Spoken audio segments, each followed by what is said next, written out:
भ्रष्ट प्रखंड विकास पदाधिकारी से ये कहना चाहता हूं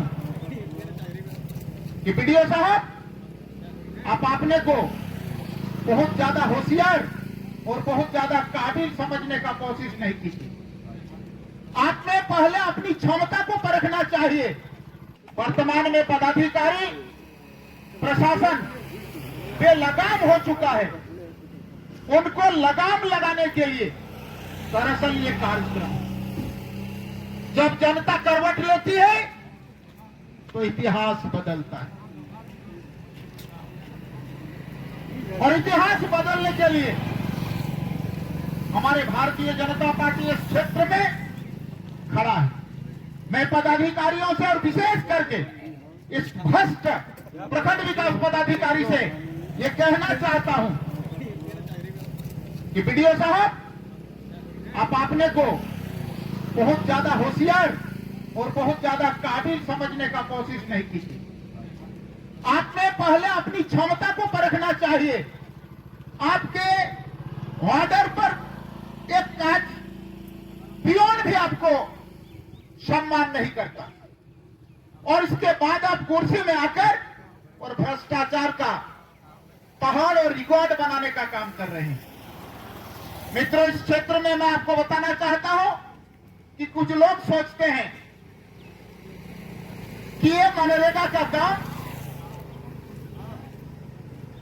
सिर्फ सत्ताधारी पार्टी के लोग ही करेंगे,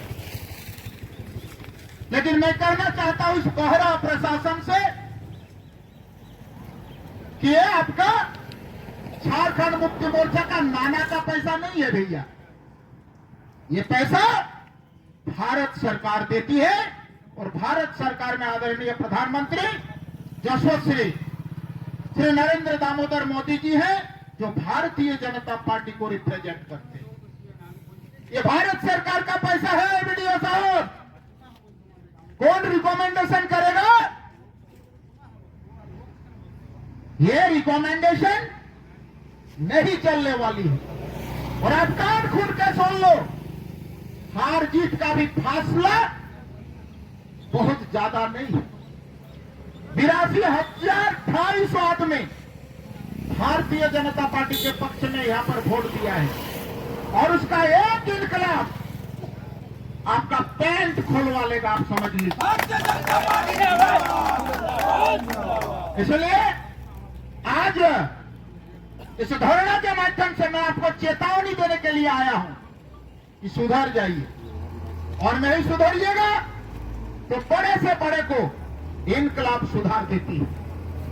इसलिए कहा जाता है कि 2 दिन की बहारें हैं जग में, 2 दिन की बहारें हैं जग में, जब जुल्म किसी का चलता है, और इस जुल्म का सूरज लाख जले हर शाम को लेके ढलता है, हर शाम को लेके ढलता है, हर शाम को लेके ढलता है। परिवर्तन आएगा। और मैंने कहा कि सिर्फ हंगामा खड़ा करना मेरा मकसद नहीं, मेरा तो मकसद है कि सूरत बदलनी चाहिए। हमें शौक नहीं लगता है रुपया का मकान बनाता है, ये भ्रष्टाचार का आलम है इस प्रदेश में। इसलिए हम चाहते हैं, भारतीय जनता पार्टी चाहती है, इस भ्रष्टाचार और भ्रष्ट आचरण पर रोक लगाई जाए अविलंब। हमारा दूसरा डिमांड है,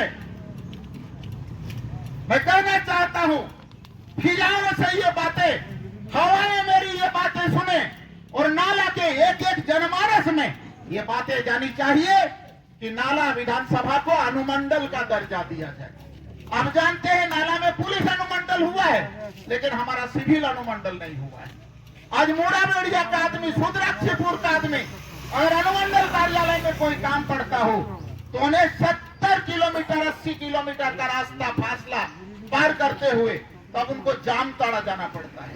हमारा डिमांड है कि प्रशासन उपयुक्त जगह में, वो कुंडहित में हो, फतेहपुर में हो, नाला में हो, ये मैं नहीं कहता, जहां उचित हो वहां पर सिविल अनुमंडल का दर्जा नाला विधानसभा को दिया जाए, यानी एसडीओ का कार्यालय नाला विधानसभा के अंदर में स्थापित किया जाए। यह हमारा दूसरा डिमांड। हमारा तीसरा डिमांड है, आप देखिएगा, एक नारा रहा है आजाद भारत में कि हर खेत को पानी और हर हाथ को काम। ये कहने से नहीं हो जाता है मित्रों।